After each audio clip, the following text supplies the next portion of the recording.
have all these dreams and they picture what they want to be, who they want to be, but they also know that they should know that it changes all the time. That's the only constant.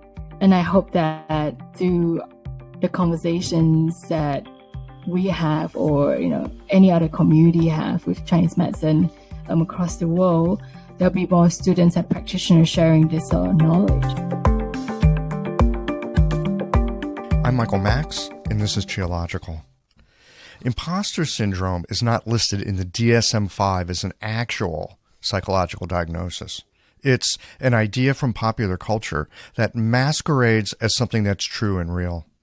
I think it exists like writer's block exists, which is to say, it doesn't. There is no such thing as writer's block. There is only writing, and some writing is god-awful drivel that is a reflection of the junkyard of the confusion that's in our mind. There's no such thing as writer's block if you're willing to write utter garbage, which is actually a part of the process. It's that finger-wagging judgment at the beginning of the creative phase of the process that's actually the problem. We need a sense of expansive inclusion before we bring in the editor who can help to refine the work. But first, we need to do the work. Which brings me back to the so-called imposter syndrome. There is no such thing, which is not to say that the feelings and the experiences that usually get swept into that rubric don't exist. They do. Anxiety is real, and for good reason, because whenever you show up, whenever you step up in front of other people, be it in person or online or in a book you write or even in your clinic, when you bring yourself genuinely into the clinical encounter, you could likely be a target. You'll be a target to those who don't have the courage to stand up and are often enough the first to launch their slings and arrows. Those who don't have the fortitude and the generosity to share what they have in public are usually the first to critique, complain, and find fault. Patients are looking for help, but some are ready with a bad Yelp review if you don't give them what they think they want. If you're up in front of others and you feel nervous, you should, because it's often not friendly territory. Experiencing a lack of confidence is not something that's wrong with you. It comes with the territory of beginning. I'm more worried about people who lack experience and yet present as confident. When beginning any endeavor, you hopefully have enough training and experience to have a modicum of competence. But confidence? Well, that comes from the fiery tempering of failure, confusion, random moments of grace, and the gradual accumulation of experience. Social anxiety is real. Most of us have it to one degree or another. We should. We are social creatures, and if unsure of our position or unsure of the ground we stand on, we'll feel uncomfortable. That's not a problem, and it's not a diagnosis. That is figuring out who we are within the social milieu we find ourselves in. Not to mention what I already had to say about anyone who stands up, anyone who dares to stand out. You're asking for the dark shadow side of those who don't have your courage to bring out their fears in the form of criticism, demeaning, and even hatred. It's not imposter syndrome that makes us feel uncomfortable. It's the very real hatred and jealousy of others who enjoy criticizing what appears to be authority. If you have self-doubt, if you set high goals or recognize areas where you could improve your work, then you're actually a step ahead. You're a step ahead because you're less likely to fall into hubris, more likely to avoid complacency, and if you know where your skills are weak, then you have a roadmap for making them better. Sometimes the thing we think is wrong with us is actually the thing that's right about us. Those who excel know when they don't know. And yes, that can leave you feeling vulnerable, but it also keeps you open, inquiring, and engaged. Like I said earlier, there's no such thing as writer's block. Writers write. They often write garbage.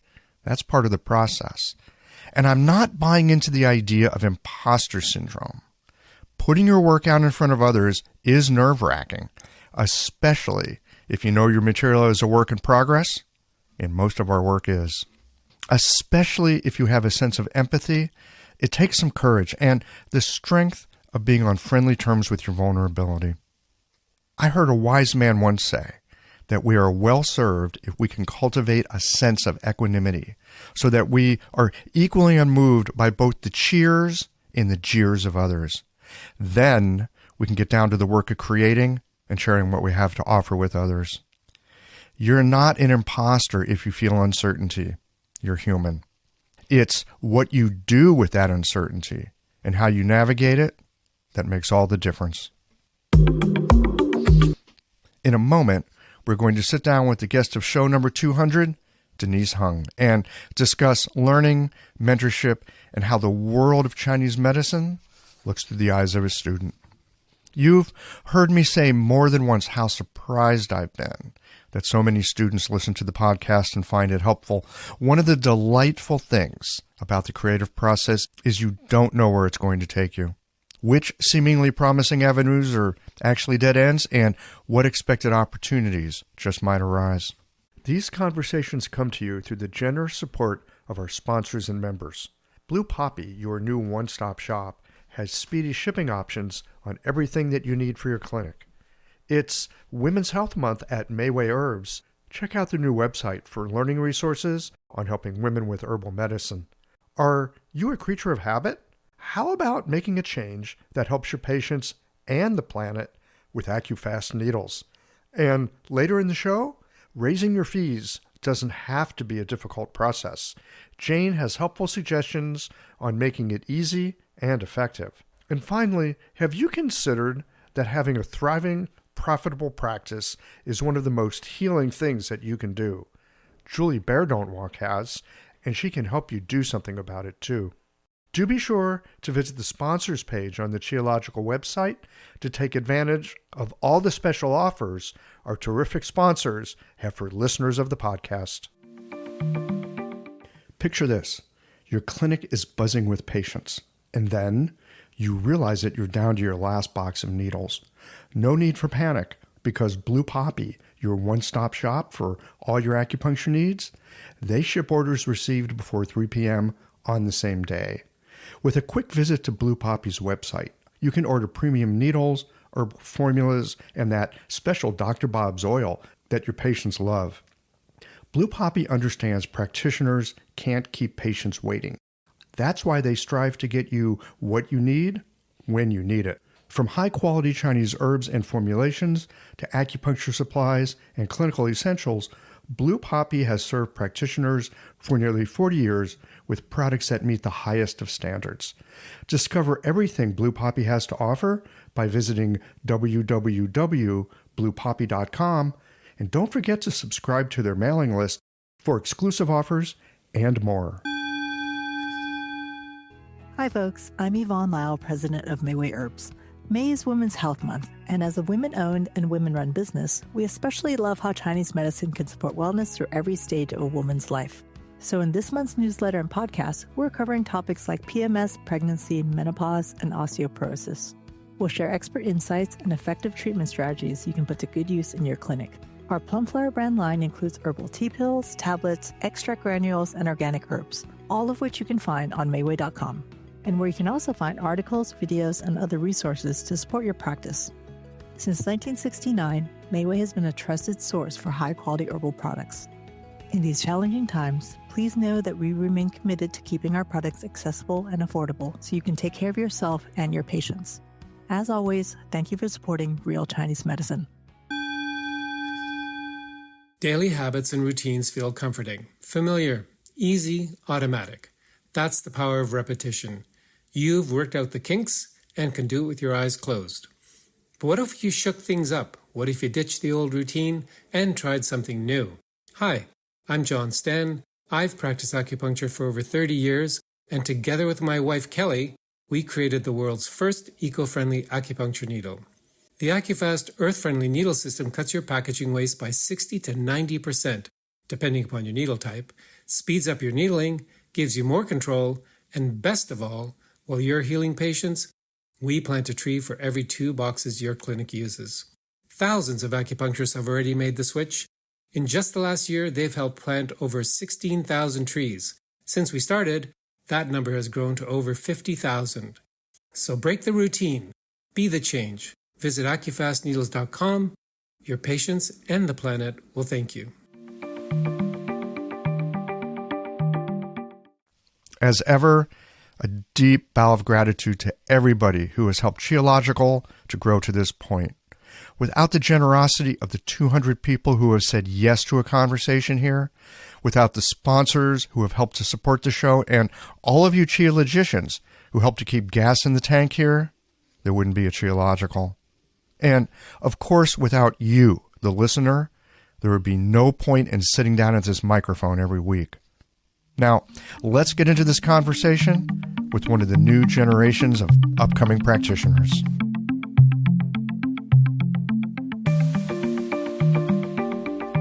Denise Hung, hello. Welcome to Qiological. Hi, Michael. Thanks for having me here. So happy to have you here. This is episode number 200.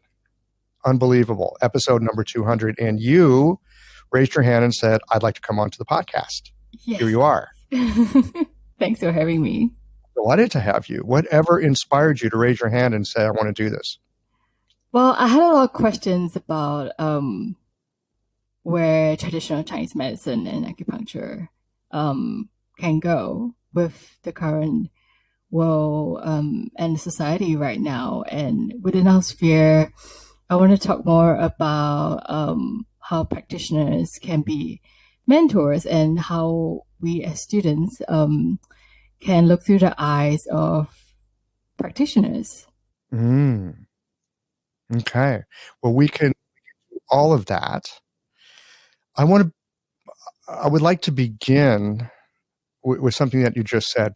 You were just saying that our medicine, you're curious about like where it is, more importantly, where it's going, where it might go. I would love to first hear your thoughts on that. What you see. You're you're brand new. In fact, you're in the midst of school. Where do you see this going? What does the future look like to you from where you stand at this moment in time? I'm currently in Melbourne, Australia. So traditional Chinese medicine and acupuncture, it's a big industry here with integrative health. And a lot of people are turning to acupuncture and Chinese herbs for treatments. So it's really positive. See a lot of people opening their eyes and being very open-minded to getting treatments. It used to be, I believe, a lot more close-minded. People were a bit more skeptical. But now everyone's really, really happy and looking for practitioners. So I see a future with us within the medical field, definitely. But also I question where and how it goes with acupuncturists and Chinese medicine, whether we use raw herbs or granules, what techniques we use and what should we use, the nitty-gritty stuff. Yeah. Mm-hmm. Do you feel like in this modern integrative world that you're embedded in there in Melbourne, it sounds like it's a very forward-thinking place, that there's ways our medicine would not be able to flourish? I think the only side is probably the misconceptions and misuse, perhaps, because a lot of people still don't understand what's acupuncture. There's a lot of misunderstandings still, and we're constantly out there, as we are now, talking about Chinese medicine and educating the larger society. Yeah. So when you talk about integrative use of the medicine, what does that look like over there? I hear that term a lot here in the United States as well, integrative medicine, but I think it means different things to different people in different places. I'm wondering what the landscape is that you're seeing. Yeah, so right now within our student clinic, we have naturopath, myotherapy, Chinese medicine. So you can go to the naturopath and get consultations, but you can come for acupuncture as well. Mm-hmm. And I think nowadays the allied health services, they you can talk among the naturopaths and the Mayo and Chinese medicine and see how can we work together to better this patient. So that's really interesting and fascinating for me because you're not only learning about Chinese medicine, but you're also learning the Western medicine. And that's being very forward, like trying to integrate both sides. I believe the other part of the world is also doing the same thing. It's just not that we don't know about it or don't hear about it as much. But as students, we do get research papers and journals that we read about how they integrated both sides. So are you having to learn something about naturopathic medicine or conventional medicine as well as your Chinese medicine? Very interesting you asked that. I actually started out as a naturopath student. Wait, you are a naturopath student? I did start as a naturopath student before, and then I changed to Chinese medicine. Interesting. Yeah, so I did study about 1.5 to 2 years from that perspective. And then I was in the student clinic for acupuncture so often that someone said to me, I think you really need to think about where you want to go with your career. I just found it a lot more effective for my body and my shin. Yeah. So you had 1.5 years in naturopathic education, and then you switched horses. You changed teams. I did. And now I guess the naturopath lecturers look at me and be like, I don't recognize you anymore. So what was it about Chinese medicine, other than your bodily embodied experience, that this stuff is different? Was there anything else that made you think, ooh, this is the road for me? Really interestingly, you asked that because I'm from Malaysia, but I've never grew up using acupuncture. I've used herbs, but my family was not very open to acupuncture for some reason. But they were open to herbs. At home, they were very open to herbs. But not very acupuncture. Open. Yes. Yeah, very interesting. I'm not sure why. I should ask my parents why about that. So they were not very open about that. Yeah, we were very open to herbs because it was just in our daily lives. The dietary plans and like everything. I remember I had shingles as a kid and the herbs helped me more than any antibiotics and things like that. So it just went away. Yeah, and when I got to Melbourne, I tried acupuncture for the first time ever in my life. And I remember stepping out of the clinic, feeling a bit like, oh, this feels so good. And the next day I woke up and like, what happened there? And I just got hooked. I can remember my first acupuncture treatment as well. And I look back on it, I could reliably say it actually changed my life. Now, it's not necessarily that in that moment it was like, oh my God, everything's different. But it like slightly changed the trajectory of how life went. You know, just a little course correction. And over a period of time, that can take you to a very different place. But same sort of thing. I came out of that treatment thinking, what was that? Yeah, and you go back again and again. And then you realize, wow, this really is changing something. It's in the small little steps. So what we're talking about, the way that acupuncture works, because I think for a lot of people, this really is the way that it works. It's a slow, moment by moment, step by step. You realize, oh, I'm walking a different path now. Now, there are people who have an experience with acupuncture, 1 or 2 treatments, their life is dramatically different. You know, we all like those fantastic success stories where you just completely knock it out of the park and the patient is really wowed by it. And I think acupuncture is famous for being kind of magical that way because it does happen from time to time. But more often, I think it is this slow, it's like if you make a really good stew, you can't make a really good stew in 2 hours. You've got to let that thing cook overnight. You know what I mean? Yes. Yeah, for sure. But people just love instant gratification, don't you think? They just want that. I think we do. I totally count myself in that number. I think that medicine also makes an implicit promise that we're going to help you, ideally without too much of your own involvement in getting helped. And acupuncture is a little bit different. It's more like we grow more into who we are. And in some ways, it's a DIY project. You have to do it yourself. You have help with it from your practitioner, but it's something that we actually do from within. And I think that by and large, at least my understanding of conventional medicine here in the West, I don't know how it is there in Australia, is that we're going to do this for you or we're going to do this to you. Mm-hmm. It's pretty much the same. Yeah. Yeah, I mean, in student clinic right now, I have patients asking me, so how long will this take? Right. And they're not going to come back if you say the rest of your life. Yeah. And I have patients who, change their dietary plans in a week and they come back the next week and they're like, I'm like, your pulse is different. Your tongue is absolutely different. And that's within a week. I just gave you a couple of advice to take 1 or 2 things out from your meal and just change 1, 2 things. And then you're doing the work.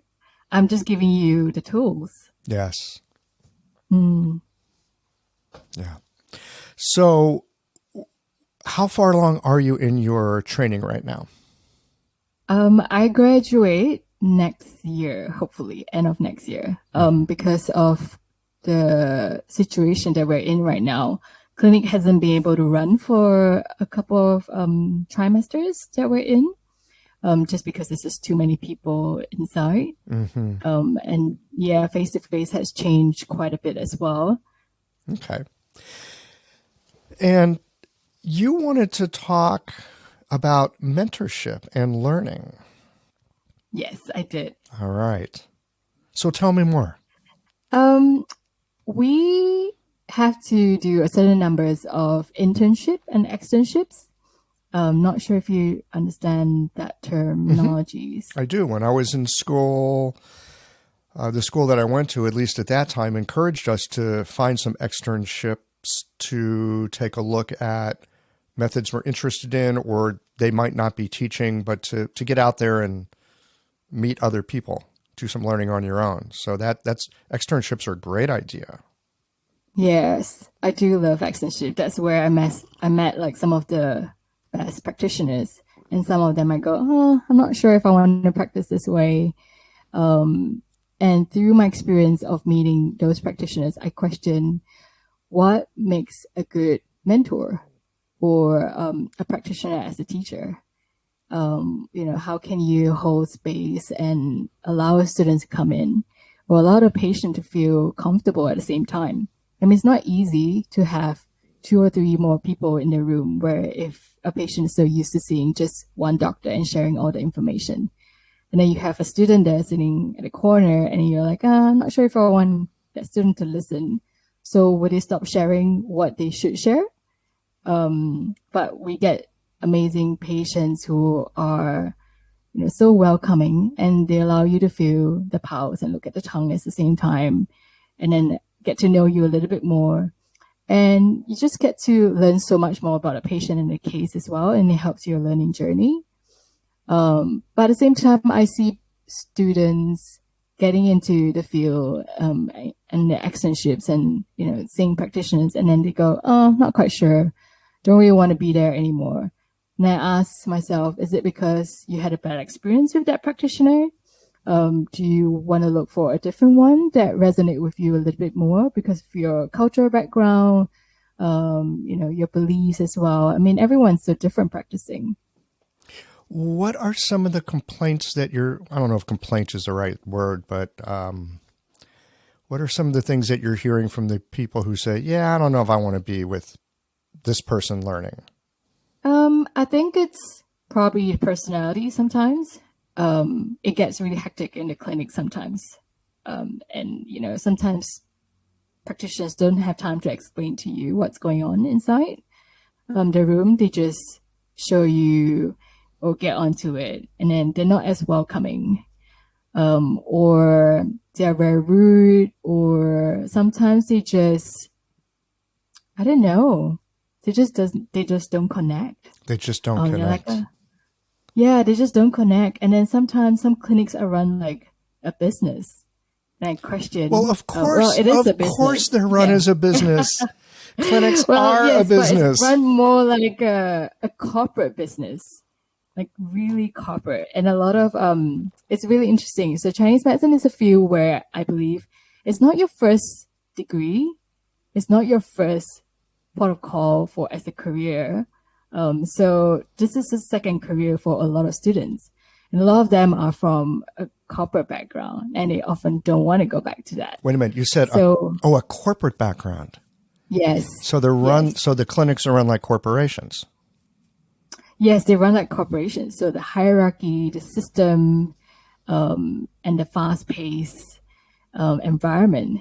But we all know that that doesn't lead to a holistic space where it's, call for a good healing environment. Are you sure about that? No, seriously, are you sure about that? How do you know that? I think to a certain degree, it works for certain patients within a certain demographic. It definitely is, because everyone's just in a really fast-paced society right now. Everyone just want to go, go, go. They're hustling. But at the same time, I see those that thrive, and I question those that don't thrive as well. I understand where that's coming from. And that's where I see students going, I'm not quite sure. But places like that, they do get a big traffic from patients, because patients don't see what's going on inside. But the turnover for students and interns are very high.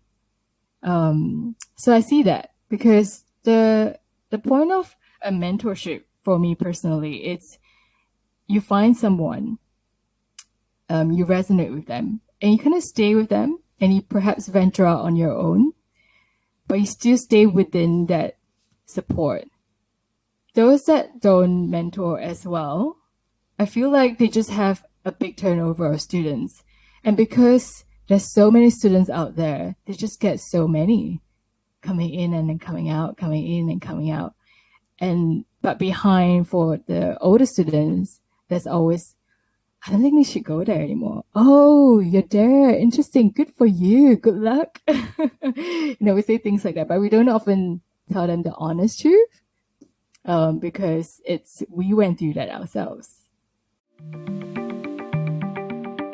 This episode is brought to you by Jane, the clinic management software that honestly just makes running a practice easier. Let's dive into something that's never easy, but sometimes necessary: raising your fees. It can feel awkward, right? But here's a tip that can really help. Consider offering flexibility to your patients as you introduce the change. When patients face new fees, it's natural for them to feel uncertain or concerned. That's where flexibility can really make a difference. Offering options like a phased increase, suggesting a payment plan, or even taking a moment to talk things through can help to ease the transition. These thoughtful gestures show your patients that you're listening and care about them, which strengthens the trust you've worked so hard to build. If you're looking for more ideas on how to navigate these kinds of changes, head to frontdesk.jane.app and check out the article, How to Tell Clients You're Raising Your Fees. One last thing, if you're ready to give Jane a try, you can use the code Qiological for a 1-month grace period on your new Jane account. So you used a word that I actually quite enjoy, and I use it a lot with my patients when we're talking about acupuncture, and that's the word resonance. And what I just heard you say was that some practitioners or mentors and students, they don't resonate. They're on very, very different wavelengths. Maybe a practitioner has a very busy 5 rooms. They're wearing roller skates to get between the rooms so they can get there quicker kind of practice. And their goal is to treat, 70 patients in a day. That's what they call a good day. And that's what they call a good business. That's what that practitioner calls a good Chinese medicine clinic. And there might be somebody else who would be happy to see 10 people a day. Mm-hmm. And that would be a different kind of a clinic. So it sounds like in doing these externships and finding out what you like and what you don't like, or what you resonate with or what you don't resonate with, you find out perhaps what kind of practitioner you just might be on the road to becoming. Yes, for sure. I think there is a different part of the world that practices Chinese medicine very differently as well. I know in Hong Kong or Southeast Asia where they get a big support within a clinic. So there's dispensary, there's like maybe 4 to 5 people just dispensing, and then there's practitioners, and there's like many rooms, and there's people helping you with the beds and everything. So it's a huge support network where you can see, like you say, 70 people. But they kind of bring that model over here, and they realize that the model can work, but they cut down on the support. So one person is doing like 3 jobs. Why do you think that's the case? I think just cultural or society that's different. I guess, like you say, it's a business as well. So the minimum wage is very different across the world. Mm-hmm. There's practically almost no minimum wage where I come from, whereas here, it's more regulated. Right. So over in Asia, you could have 4 or 5 assistants helping you in your clinic. You might be spending what you'd be spending on one person in the West. Yes. In terms of help. Yes. Yeah. And there's all kinds of cultural expectations as well. So I know that when I lived in Taiwan, for example, there was no such thing as an appointment to get acupuncture or herbs. Nobody had an appointment. You walked in and you guahao, right? You go in, you take a number, wait in line and watch the karaoke show on TV. Right? Yes. Yes. That would never work here in the West. Yeah. It's very different. You have to book an appointment. They ask you all these questions. You have to fill out consent forms. Right. Consent forms. Yeah. There's a concept. Yeah. Yeah. Yeah. Yeah. I never had to do that.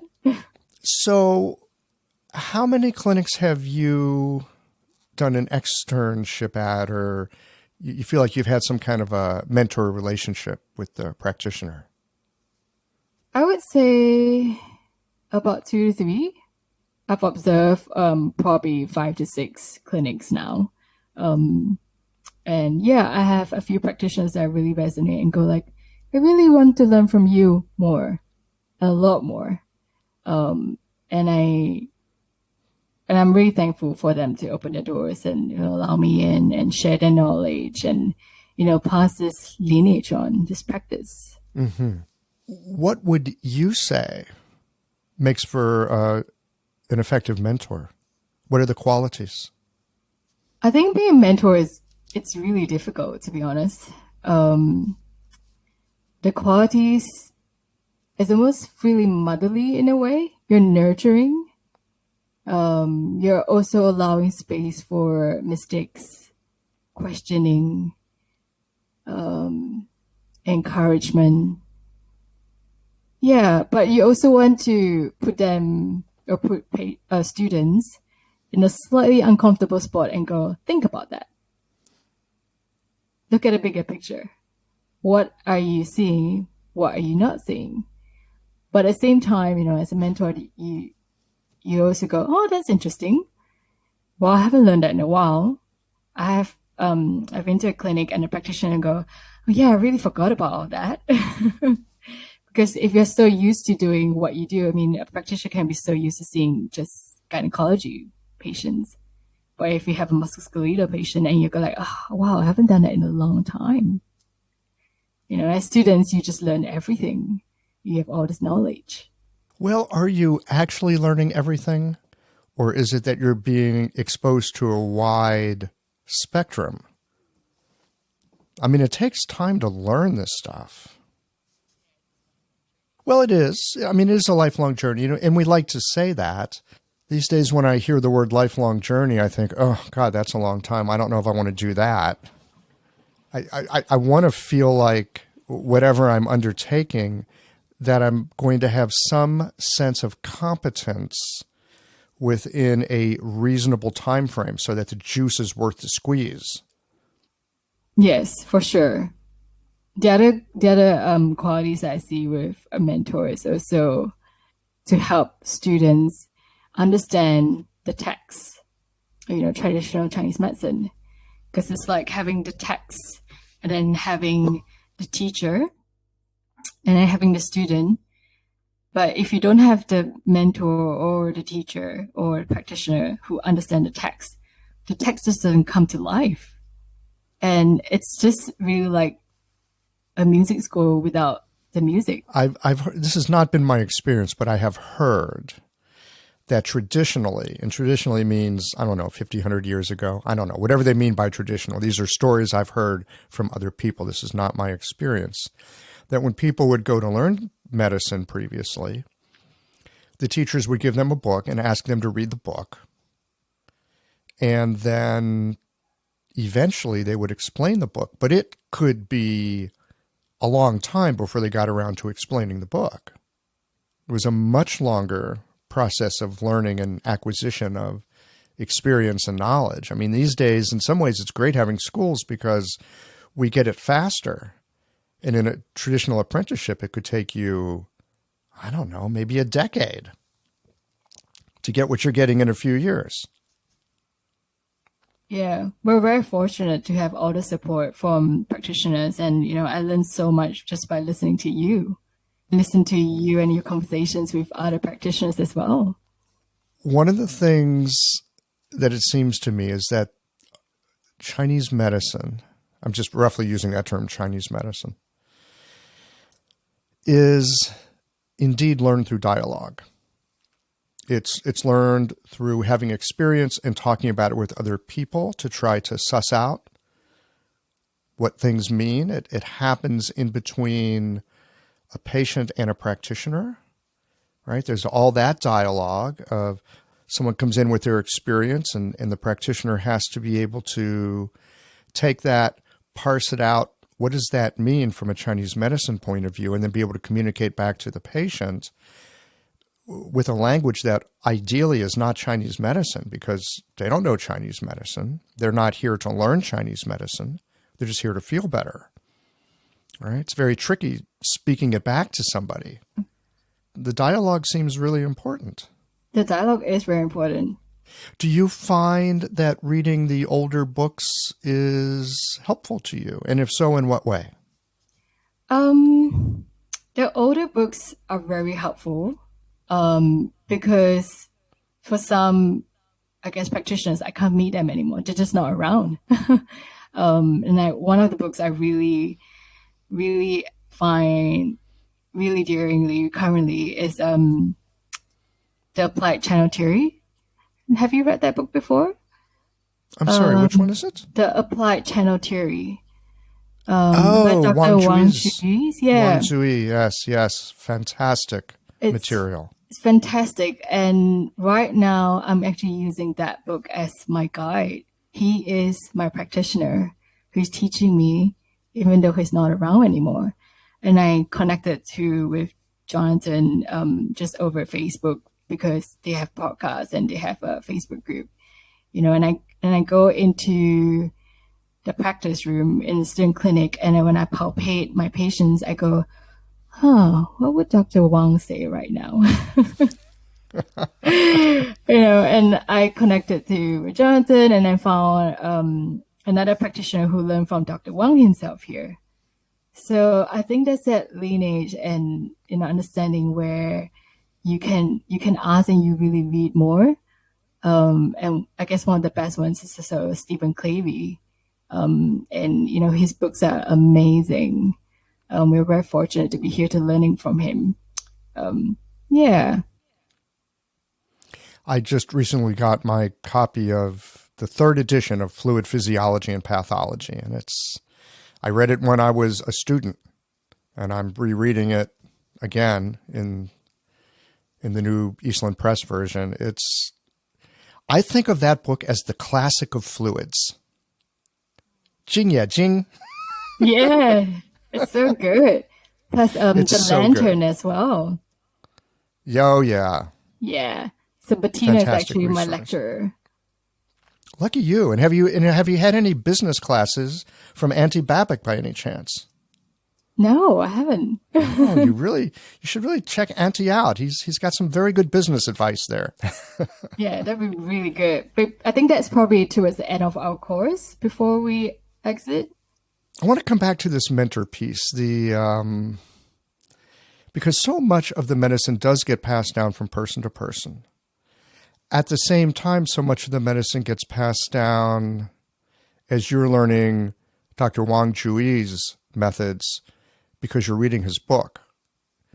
Jason Robertson did an incredible job with that book, in taking the experience that he had with Dr. Wang back in the early part of the century living in Beijing.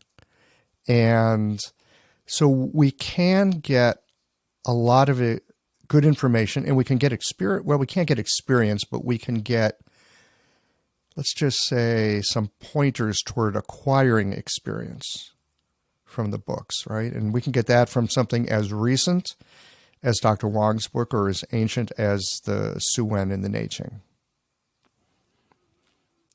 But it's up to us to make it real. It's up to us to take it and find out, how does this unfold in our experience? And certainly working with a mentor, certainly working in a clinic where you can see it unfold in real time and you can have the kind of eyes and ears and senses of somebody who's been at it for a while is useful, right? So it's very easy to look at like, oh, there's a mentor and that's a good mentor. I should get me one of those mentors.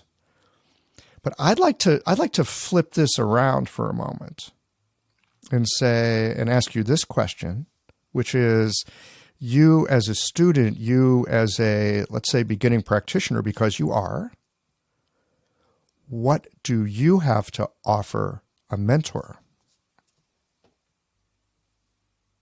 I guess like what I say just now, having that pair of eyes where they've been practicing for so long. And, they've been so used to doing the same things. Whereas we come in as students and we go, we're actually taught this way in university right now. Is there a reason why you're not doing that? Is there a reason why you're choosing this method instead? So it's kind of putting them in the spot.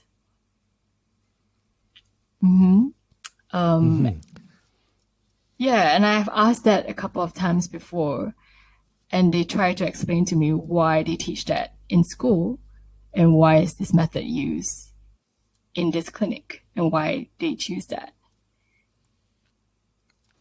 So in some ways you get to help them keep their own mind a bit fresh by asking them these questions. And then you're also getting to find out why you might learn something in school a certain way, but why it's practiced differently in actual clinical practice.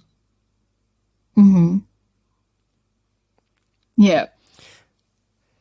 I remember teaching a class at one point on Dr. Huang's 10 key formula families, with the herbal methods of Dr. Huang, and it was at a school, and I remember prefacing my lecture with, if you're still a student and you haven't taken your test, I want to warn you, this stuff will not help you pass your test.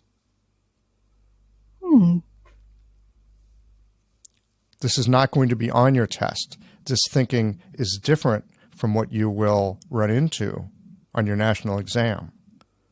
So you can use this in your clinic if you like, but draw some kind of a divider between what you're learning in school for the test and how you would use these methods in clinic. Yeah. And it's interesting, why would we choose both ends, and why would we not just use one? You know, What are your thoughts about that? um, I think it's through the experience they probably don't see the same effects. They don't see the same results. Perhaps in their practice along the way, they gain different knowledge and methods as well. And patients react differently. I mean, in the text, it's so easy to say patient react this way and that way. But when you actually come down to practice, patients are so different. The bodies are so different. Yeah. And I think through the experience, they will find what's more effective. Experience definitely is helpful. And I suspect, too, that at least in the beginning, when you're learning pattern differentiation and you're learning to see, like, this is a liver pattern, this is a kidney pattern, this is a spleen pattern, that kind of thing. These are, in a way, they're like archetypes or abstracts of what you might see in clinic. It's very rare that you will see in clinic what is described in the book as the book is describing it. I don't know about you. Every now and then I'll see somebody and I'll think to myself, I wish I had a student here. This is a classic textbook example of something. But that that actually doesn't happen very often. Yeah, it doesn't. It really doesn't. I mean, it's like cooking, right? You look at a recipe and go like, oh, I really want to cook this because it looks like that. But when you actually cook the meal, it just doesn't look like the photograph anymore. Well, sometimes they make food to look a certain way for the photograph. Yeah. Yeah. There's also that. There's also that. Yeah. And I mean, I'm really enjoying the whole, externship and looking for a mentor out there. I guess learning from different mentors through our university experience, it doesn't stop. I think some students look for a few and then they just stop looking because they just get tired. It's a lot of work learning from another practitioner. It's, going to university full time and then putting the extra work over the weekend. And on top of that, some students have actual work as well. And a lot of internships or externships, you don't get paid at all. What students will be offered is also helping to clean the rooms, perhaps part-time as a receptionist as well. There's all the experiences that we can learn and help out within the clinic. And I'm really thankful that some practitioners, they actually write a note out there and say, hey, a student is joining us, and this is the best way to learn Chinese medicine. Would you mind having them in the room? And it's just the language that they change. Instead of saying, oh, students join us in the room, would you mind? But just by adding that phrase, it's the best way to learn Chinese medicine. A patient go, yeah, sure, come on in. Yeah, I'll share with them my case and both of you can help me. Maybe you'll be more effective too. Have you had any patients that didn't want you in the room? Well, sure. Many patients. And I definitely don't want to be in a room when it's their initial consult. Because it's their first time, they might be a bit shy. But if they've been a regular, they'd be happy to do that. What about you? Let's see, how do I phrase this question? Because you were just talking about you wouldn't want to be in the room for an initial consultation. Yeah, I'm curious to know more about your reticence for that. Why not be there? Why not be in from the beginning? What is it about your presence that you feel would be a problem? I think they might be a bit shy sharing information because it's their first time meeting someone as a doctor or a practitioner. They might not want to share for the very first time if someone else is there. But if they get comfortable, there's certain things they would share more and be honest about it. And I guess the presentation would be more obvious and helpful. And if I'm there, I feel like it'll be a hindrance in their healing journey for the first one at least. Not sure if everyone share the same sentiment though. I would invite you to reconsider that. Yeah. I mean, I've been there for some initials as well. So I think it really depends on the person. I think there's a couple factors here. One, obviously, is the person. I suspect the other is the presence that a student would bring to being in the room. It could be a fantastic opportunity to really practice listening, to really practice observation, to, in a sense, be present but completely unobtrusive. Yeah, I think that's very important. A lot of people don't know how to just be present. It's almost like meditating. It's just witnessing the ebb and flow. You're just there to witness. What does that mean to witness? Witnessing without interfering. So I think in a room where it's two people, the eye contact would just be two people. But so often when there's a student there, the eye contact gets switched around.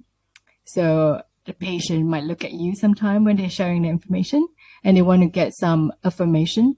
So you're just nodding, but not really saying anything, just showing presence that you understand. And if a practitioner wants to say something, they look at the patient, but they also look at you.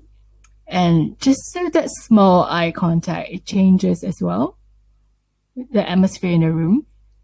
And as a student, it's just really important to stay there and just witness and not ask anything.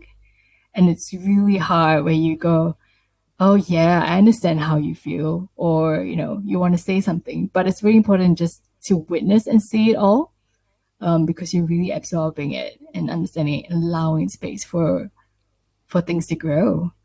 And a lot of students have, because they're so curious, they want to know. They can't just witness. That witnessing, as you describe it, sounds like a wonderful practice, because it's so easy for us to have our own ideas. Like you were just saying, there's a part of you that wants to say, oh yes, I understand what you're feeling. And to be able to hold that, to not speak, to just, I was going to say to just, but that I shouldn't say to just, because the kind of witnessing you're talking about is not simple. And it's not about being invisible. It's actually about being very present, being very active, but not necessarily interactive.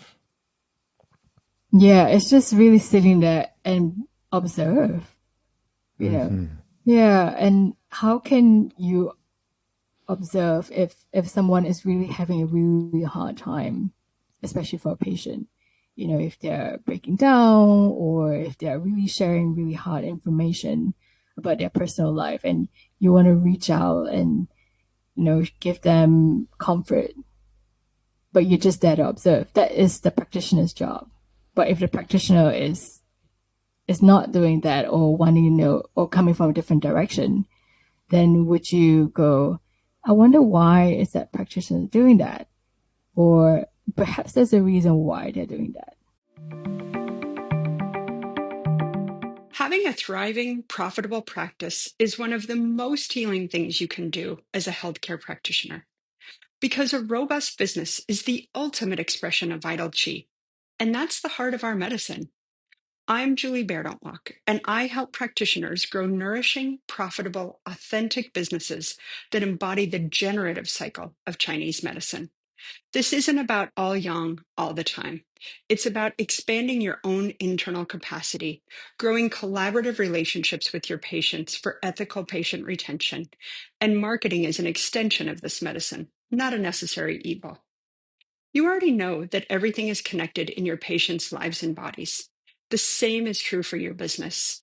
When we align your systems, your schedule, your pricing, and your offerings with you, we create flow, which means more spaciousness, more impact, and more joy. When you are in the flow, fully resourced in terms of chi, time, and money, your business becomes a source of healing, not just for your patients, but for you. Let's grow something rooted, radiant, and real. Visit lifeflowconsulting.com to learn more. Those kind of questions are fantastic. Mm-hmm. Those are wonderful questions that you could ask your mentor after the session. You know, it's like I noticed your patient was having this strong emotional reaction and you didn't really say much. Mm-hmm. Why not? I know for myself in my practice, I want to feel like I'm connected to my patient, but I'm not necessarily there to comfort my patient. And sometimes that's the whole point. You just want them to be independent, to help themselves. Mm-hmm. You're not necessarily there to really give them that that comfort space. Well, you want them to be comfortable, but you're not really there to babysit them, I guess. Is that word I want to say? I'm sure there's a better term to use it. But yeah, it's to let them to be independent with their healing journey. There's lots of different ways to go about it. And you know, some people are I know practitioners, they're kind of friendly and chummy. And I know other practitioners, I wouldn't say they're standoffish or mean or anything like that, but they work with more distance. And I think so often this work is finding out what kind of practitioner we are. And that journey actually doesn't end, because whatever kind of practitioner you think you are when you first start, it'll probably be different in 5 years. And it will certainly be different 5 years after that. And I think it's important for students to know that as well, because they have all these dreams and they picture what they want to be, who they want to be, their clinic, but they also know that they should know that it changes all the time. That's the only constant. And I hope that, you know, through the conversations that we have, or, you know, any other community have with Chinese medicine across the world, there'll be more students and practitioners sharing this knowledge. It used to be, I love your thought about sharing knowledge. It used to be that the way that people would share knowledge was either in a conversation or via a book. That's all we had available. And now we've got the internet. We got like we have podcasts, right? There's plenty of podcasts out there. There are all kinds of social media. I mean, there's lots of different ways to share information and to, in a sense, get experience from other people. I'm curious to know, for you, besides being in a clinic with somebody, how else are you using this new internet world of ours to further your understanding of medicine? It may not be in clinic with somebody, but it's also not the usual schooling thing either. Oh, it's amazing. I think having forums and Facebook groups. So there are a couple of Facebook groups and forums where it's only student and practitioners only. And I guess fresh new graduate would share what patients they see. And then they'll actually put the case there. And then they share their information. And practitioners will go on and talk about how you can treat better. I mean, they've been seeing this patient for a couple of while, and they get stuck. They don't know where to go. But it's a support group where, oh, I've tried that on that patient and it really, really worked. And I've tried that too. There's that extra one thing that you could give and it absolutely works. So that's the new age of internet that I'm really thankful for, that we can find. And you found that to be helpful? Yeah, very helpful, because that's your first protocol for support. If you're somewhere absolutely regional or rural and you have no support and you don't know who to ask, you can just jump on the internet and have this amazing support group. And they're all, you know, perhaps fresh graduates as well, the same lecturers that taught you in clinic or in university, and they'll just be there to support you. And it's understanding that sort of community and that network that we built, and the confidentiality as well, and the encouragement to just be vulnerable and just ask. I've heard it said, and and I think I've experienced it to be true as well, that when we are in the process of learning something, and while it is wonderful to be in the presence of someone who's been at it for 20 years longer than we have, there are things that we can learn. In some ways, that's wonderful because you get a glimpse of what a very seasoned practitioner looks like and feels like and sounds like. But it's sometimes harder to learn from those folks because the distance between where you are as a beginner and where they are as a seasoned practitioner is quite large. Whereas if there's somebody who is maybe only 5 or 6 steps ahead of you in the process, it's often much easier to understand each other and to share ideas and actually to get help. Because in some ways it's almost like you're speaking a similar language. Yes, I do understand that. And I think a lot of practitioners that I know who offer mentorships are offering that because they didn't have that when they were studying. And because of that gap, they become mentors themselves after a couple of years of practice. So here's a question I have. And this might be an unpopular question, but I'm going to ask it anyway. It's what you're good for, Michael. Oh, boy. Yeah. Ones. But seriously, one of the questions I have is, how many of those people are doing mentoring because they've got a busy practice and they're looking to help someone else along? And how many are doing mentoring because they're actually not that busy doing medicine? But they're good at talking about it. Yeah, and this is the type of talents that you ask yourself, whether are you good at talking about it, and if you don't have that busy of a practice. But does a busy practice make you a better practitioner, or does it make you a better practitioner as a lecturer or a mentor? I know one of my supervisors in clinic right now, he is very busy with his clinic. He's also teaching and he's also mentoring. And, he does so much. I'm really thankful for him to be there. But I also know there are some lecturers who haven't really been in clinic for very long, but are lecturers. And some students do question, I think he should practice a little bit more. Yeah, I mean, it's a question I would have if I was a student. What's your clinical experience like? Because it seems to me, at least this has been my experience. I love learning. I love intellectual ideas. I love theories. But where the medicine actually comes alive is in the clinic. Like, is this working or not? Can I get this to work or not? This is supposed to work, but I'm failing, again and again and again with what is supposed to be something that's straightforward. And I think that it's the clinic that really shows us the reality of if our ideas about things are correct or if they need some kind of calibration. For sure. I also think that students really enjoy clinic stories. We love those clinic stories. Everybody does. Yeah, we do. And I think as newbies, or like even my first year, you think about all this, like what will we see in clinic? What will we actually see? So what are your favorite kinds of clinic stories? I guess the really complex ones. The one that you don't know what to do after they come in for a very long time, because you see, ideally you want to see them improving. Like they maybe dip down a little bit and you see them improving, but the chart is always going up.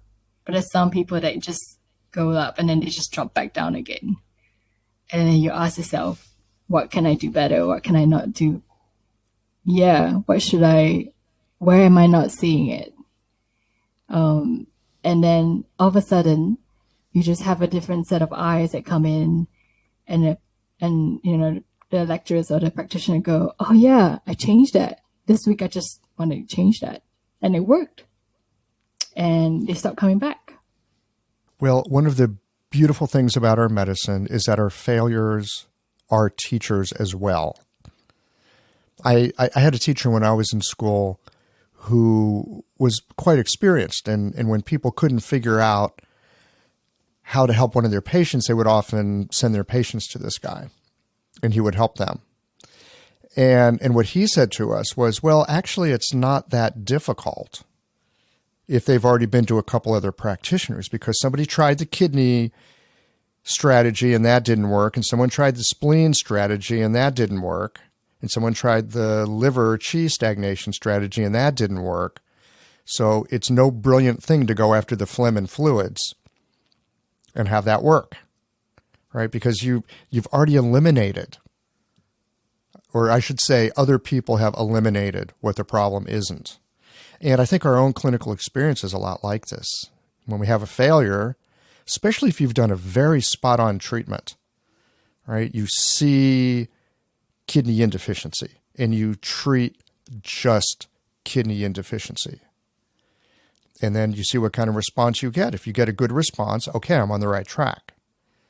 If you don't get a good response, well, you know it's not kidney insufficiency, and depending on what the response is, maybe it lets you know what else to do. Failures are very, very helpful this way. They are very helpful. I think one thing I ask within the clinic room is also the questioning. How does a practitioner ask the question? How do they, form their questions and words? I think there are a lot of cultural differences as well within some practitioners. And sometimes you don't ask necessarily the right thing, or you don't question the right thing. So you're not seeing it. And I see that within some practitioners that I observe. I think we all have blind spots. And having somebody else in our clinic can help us see that. Well, maybe we don't see it, but they do. You know, you might notice something. How come they're not asking about this thing? You know, that'd be a great question to ask your mentor. How come you didn't ask about their, about their digestion? Especially if you see a pattern. Yeah, I mean, we all get into our own little habits, and we tend to double down on the things that we know work and sometimes ignore the things that don't.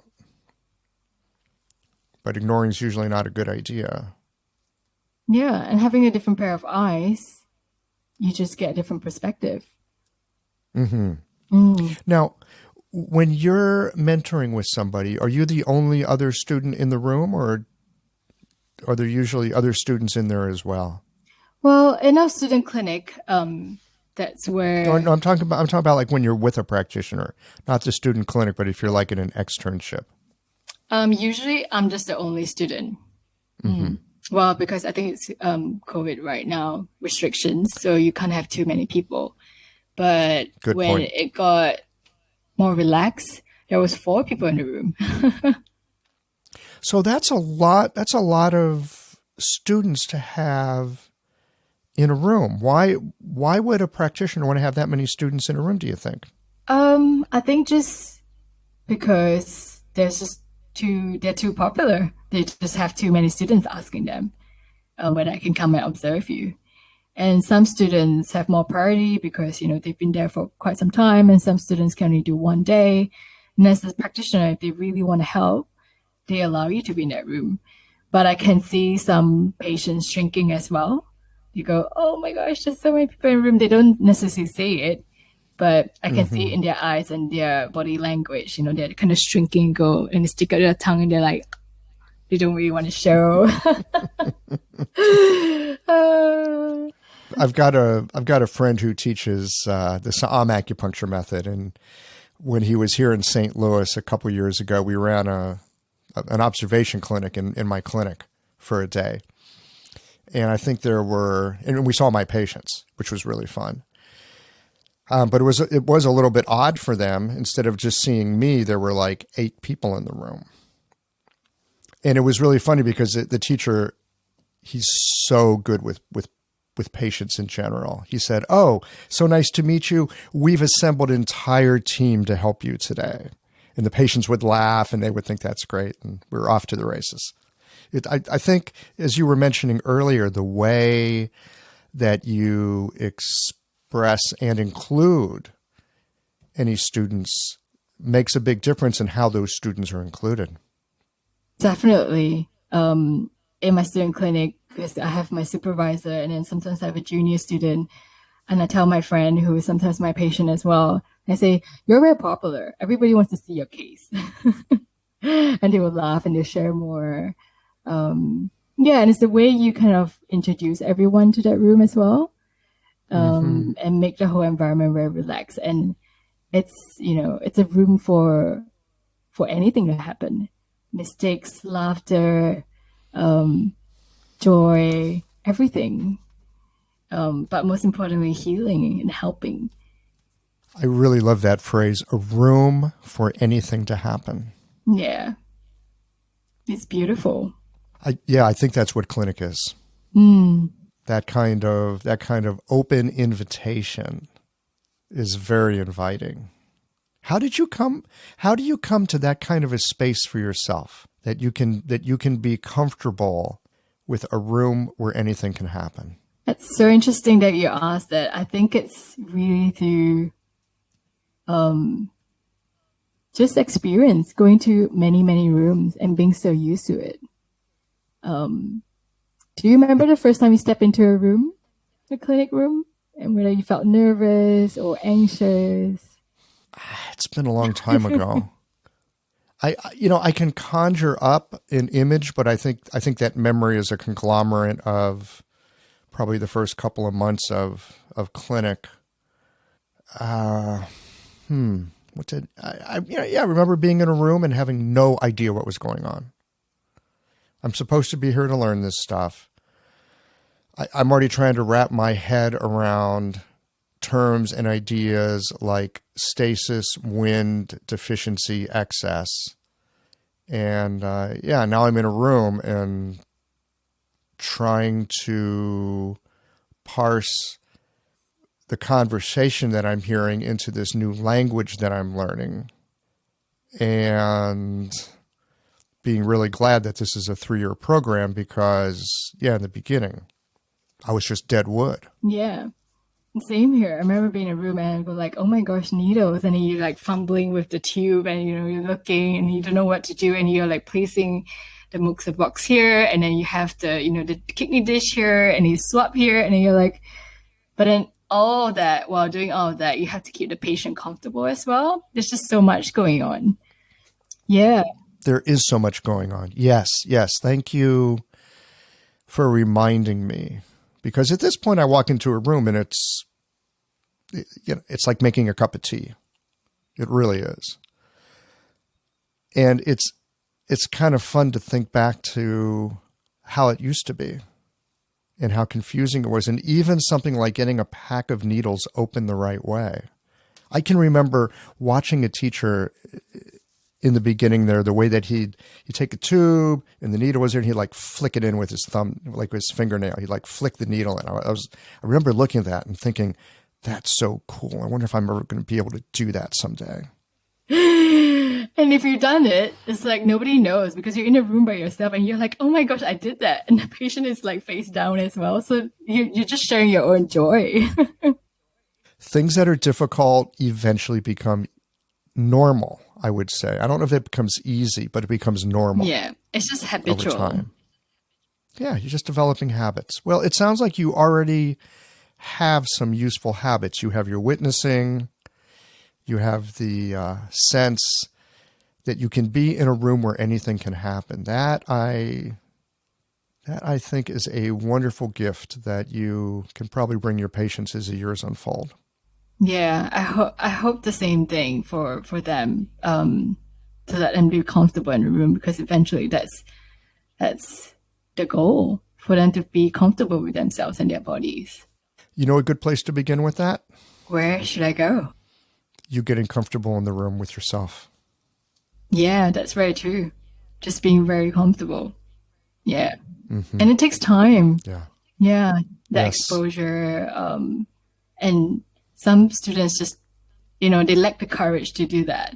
If it's not for university, some of them don't even want to go for externship because they're so engrossed in the knowledge. The knowledge is useless without the practice. The score without the music. The score without the music. Well, Denise, this has been an absolute delight to hang out with you. So delighted that you're here in our profession and hope, and wish the best for you with it. Do you have any other questions or thoughts about this topic of mentorship before we wind it down for today? Not really. Yeah, I'm just really thankful that you have me here and we can talk about where this goes. Perhaps maybe understand where you think. Do you have students that come to your clinic as well? Not often, and that is because I live in a part of the country that does not have an acupuncture school. So I, on occasion, not lately, but I used to have, on occasion, students from the medical school that were interested in, they had to go out sometimes and go do a day or two or something at a clinic. And they would ask to come in for a day and see what it was like to do an acupuncture clinic. And so I would sometimes have somebody from the local medical school who was going to be a Western doctor come in. And my nephew, who lives in Europe, but he's here from time to time, he is actually currently studying to be a cardiothoracic surgeon. And he's a really cool kid, very open-minded. And so whenever he's in town, he's very interested in all forms of medicine. And so he'll hang out in clinic with me and we do pulses and tongues and, look at stuff. And that's super fun hanging out with him because he brings a very inquiring mind. And then I had a high school student once who was wonderful. I think she spent 2 or 3 months in my clinic. It was part of a senior project where she really wanted to go in depth and take a look at alternative medicine. And as a high school student, she would come to my clinic, I think twice a week for like for a morning or something like that. She was really fun. Bringing that open, inquiring mind that you're talking about. But no, by and large, I don't have an opportunity to do that mentoring kind of work because there's just nobody here. If you'd like to come to St. Louis, Missouri, I'd love to have you in here for a bit. That'd be really fun. Was meant to go back to the States again, but yeah, we'll see. Okay. Yeah. Guan Guanlin. Oh, thanks for having me, Michael. It's been so delightful. Thank you so much for joining me. Congratulations to your 200.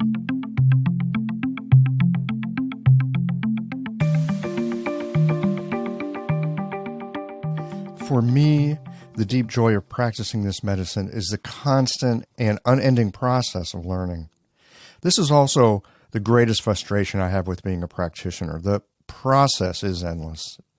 This isn't a complaint, but it's rather a recognition that every accomplishment, every time we figure something out, more questions and unknowns will arise.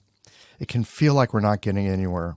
You know that quote from Suzuki Roshi about beginner's mind, the one that many of us love to quote, the idea that beginner's mind is delightful, but the reality that goes with it, of the ground feeling unstable beneath our feet. That is something we have to get used to as our constant companion in the practice of medicine. Sharing what we've learned with others also helps us to solidify our current understanding and help new practitioners to orient themselves toward a lifetime of learning and service. I appreciate Denise's inquisitive mind and her willingness to join me for today's conversation on medicine and how we learn. And I hope that you've enjoyed the conversation as much as I have. So this wraps up episode number 200. Again, thanks to everyone who has contributed to making Qiological what it is today. I had no idea when starting out with this little podcast experiment what might be in store. What I've heard from so many of you is that these conversations are helpful, and that certainly helps to keep some inspiration in the teacup here. And in the next few weeks, I'll be sharing more with you about some new directions with Qiological that will both bring more voices of our community to the podcast and create a structure that will allow Qiological to be here far into the future. We don't have a like button here at the podcast, but if you're inspired by the conversations here, then send me a postcard from where you listen to the podcast.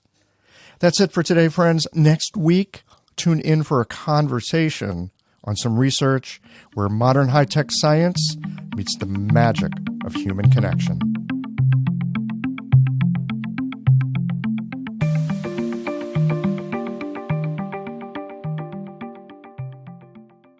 Well, here we are at the end of this episode. If you've listened up to this point, you're either a rabid fan of Qiological or the forward button on your podcast player stopped working. If you are indeed a fan of the podcast, you can help us to bring new episodes to our community of practitioners by supporting us with a membership or a one-time contribution. Details, of course, are on the website. That's it for today, friends. Join us again next Tuesday for another thoughtful episode of Qiological.